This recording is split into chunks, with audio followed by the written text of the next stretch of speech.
Good afternoon. Welcome to the Monday edition of the Afternoon Drive.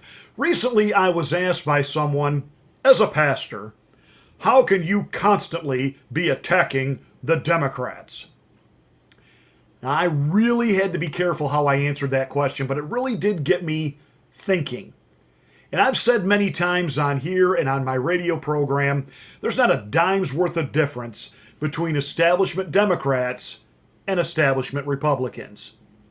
I know they all put on the adversarial show for us when they're appearing on different cable news talk shows and when they're having their own press conferences and talking about how evil the Republicans are, talking about how evil the Democrats are. And as soon as the cameras are off, these congressmen, these senators, they're all at the same parties, they're all at the same nightclubs and lounges and bars, and they're all receiving money from the same lobbyists, the same self-interest group. One self-interest group will fund politicians on both sides of the aisle. They're about globalism. They're about self-preservation of their own power. Democrats, Republicans, across the board. I am done with establishment candidates. And I've said many times on here, one of the things that contributed to the rise and eventually the election of Donald Trump within the Republican Party had to do with Christian conservatives who got sick and tired every 4 years of being placated to, but never having anyone actually, if they got elected, acting on the agenda they said they were going to act on. Let me illustrate. I got tired of every 4 years hearing about faith and values, faith and values. And then as soon as they get to Washington, they get sucked right in and they just become a same part of the problem that we were trying to eliminate. That's why when Donald Trump came along, despite his human imperfections, despite the fact that for some Christians he was less than the ideal model of what we would consider to be a morally upright presidential type of individual, he delivers. There has never been a president that has delivered for the Christian community. The rollback of the Johnson Amendment, this never gets talked about in mainstream media, which basically means that a pastor can now stand up in the pulpit and without fear of any type of retribution, give his political opinion without fear of the government coming in and ripping away the tax-exempt status of the church. Of course, I had been doing that for years prior to, and my thought on that was, well, if Reverend Jesse Jackson and Reverend Al Sharpton could stand in pulpits and give their political opinion, and those churches never had their tax-exempt status threatened, why couldn't I stand in a pulpit and give my political opinion, therefore not losing our churches? And I appreciate Donald Trump acting on that. I appreciate what Donald Trump, again, that doesn't get talked about. The missionaries and pastors and Christians over in the Middle East, many of whom were imprisoned, beaten, tortured, and would probably have had their lives ended within those gulag type of setups. And it's been President Trump and his State Department that has successfully negotiated the release of many, many, many of them. And again, that doesn't get talked about. The fact that he did what every presidential candidate said they were going to do to placate to Christians and to Jewish voters, move the embassy from Tel Aviv to Jerusalem. Trump did it. Boom, baby. And to evangelical Christians, that's huge. That's huge. When President Trump when he was candidate Trump, first announced that he was running, I endorsed him immediately. I was the first one in media to endorse him. And I had several pastors say to me, how can you endorse that guy? Do you know what his background is? Do you know what his lifestyle has been? I said, I do. But I said, I really do believe, beyond any shadow of a doubt, he won't do anything to hurt Christianity. He won't do anything to infringe on our rights to worship, to stand in the pulpit for our biblical values, to stand strong. I said, he won't do anything to hurt that. Are you saying Democrats will? Well, what party in Houston, Texas made every pastor, or legislated, I should say, to have every pastor submit a month's worth of sermon outlines to see if any of it contained hate speech? Oh, that would be the Democratic Party. What political party booed God during the voting on if God should be mentioned in their political platform? Oh, that would be the Democratic Party.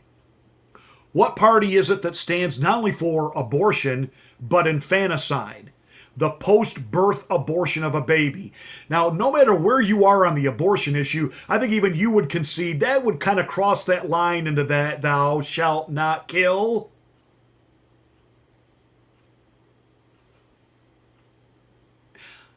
How about the rampant outright atheism that gets promoted?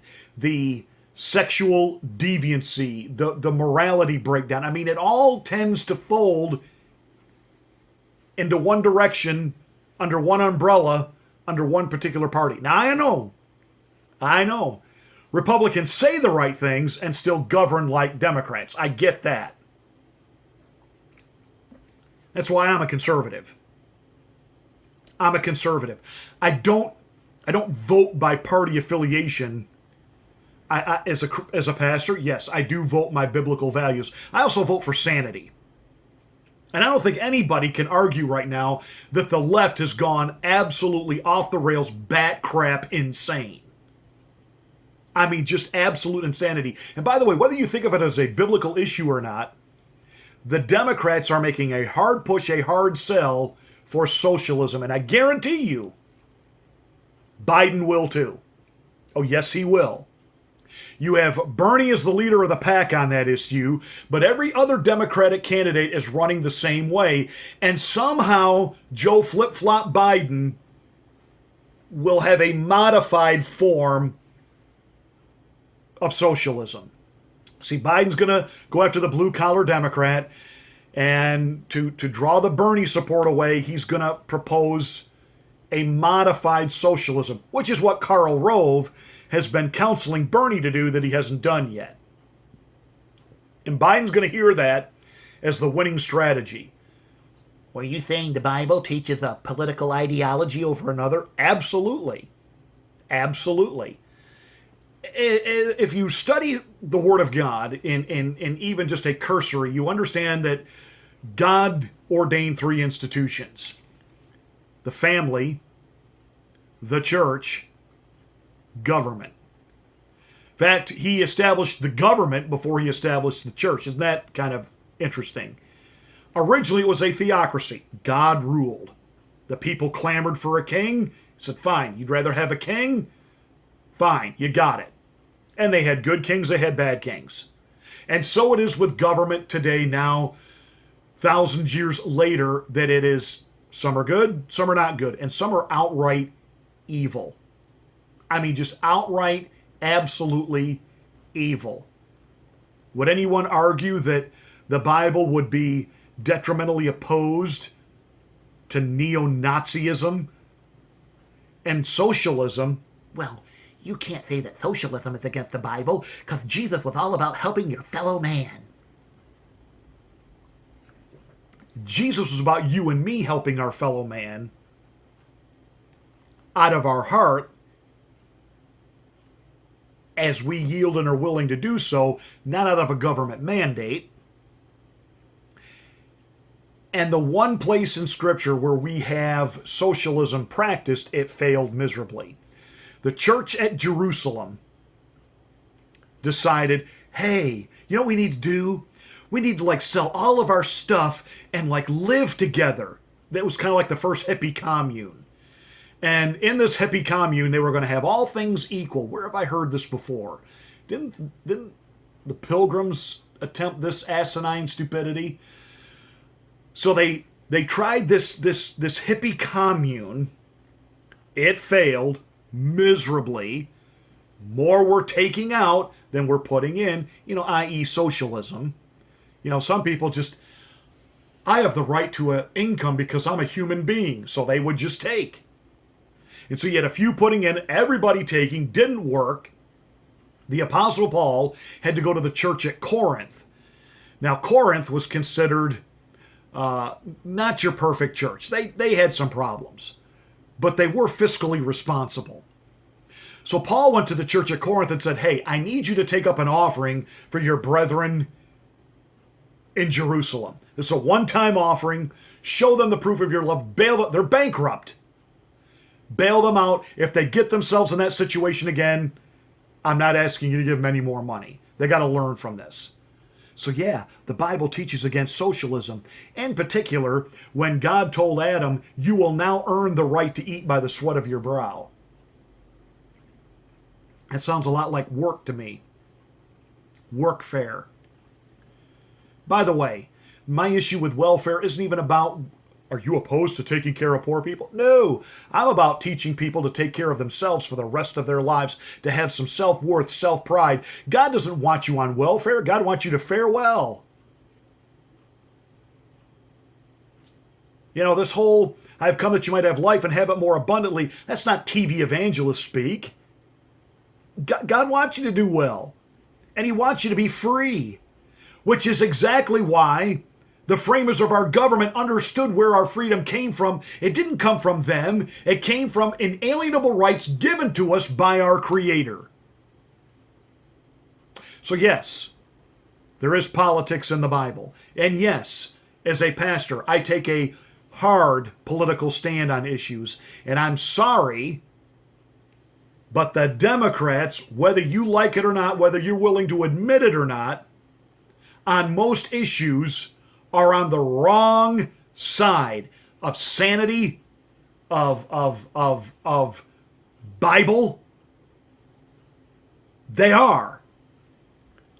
They're a party that has really truly they're anti-American. Well, can a Christian be a Democrat? That's between you and God. But if you were to actually sit down and chat with God face to face, and he just starts going through the list, infanticide, abortion on demand, morality, just starts going down the line.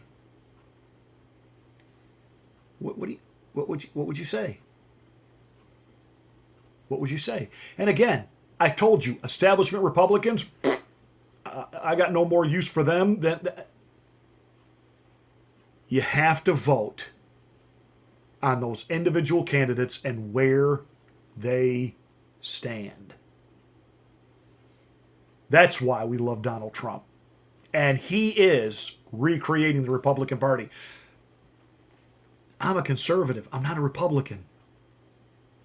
I'm called the classic Christian right. Only I'm the Christian right on steroids. Shoot, Jerry Falwell was a liberal compared to me. But this whole idea that, well, you're just coming on here and you're just picking on Democrats.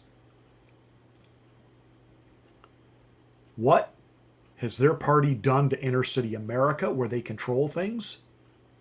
They control the big cities, and look where they're at today. Look at the governmental mess they have made of things when they have been in control. They've enslaved people through welfare and freebies and giveaways. They have taken away their ability to think. Just amuse me.